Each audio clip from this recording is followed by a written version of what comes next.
Welcome to the world of teachers, the best creation of God on the earth. According to Dr. APJ Abdul Kalam, if a country is to be corruption free and become a nation of beautiful minds, I strongly feel there are three key societal members who can make a difference. They are the father, the mother, and the teacher. Great teachers emanate out of knowledge, passion, and compassion.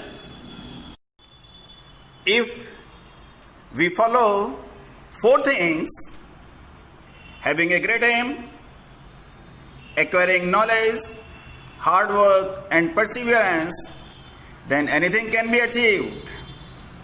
Where there is righteousness in the heart, there is beauty in the character. Where there is beauty in the character, there is harmony in the home. When there is harmony in the home, there is order in the nation.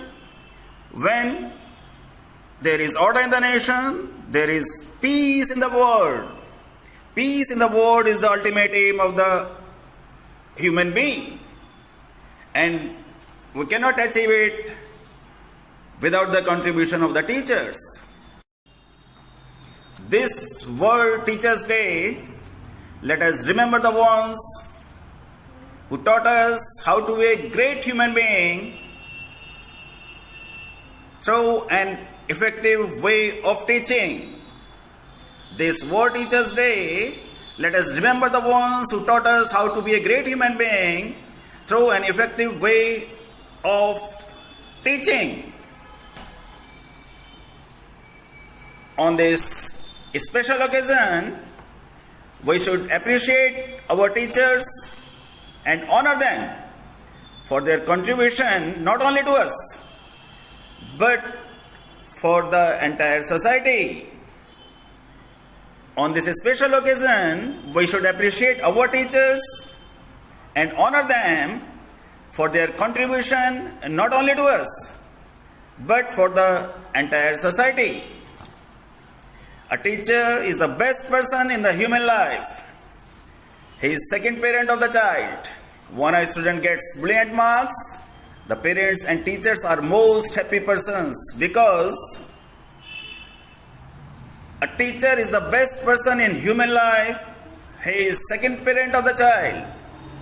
When a student gets brilliant marks, the parents and teachers are most happy persons because their hard work gets success. Here are some words written by some people for their teachers. Here we are presenting some words written by some people for their respected teachers. Let us hope the best for all the teachers under these harsh situation. Let us hope the best for all the teachers of the world under these harsh situation.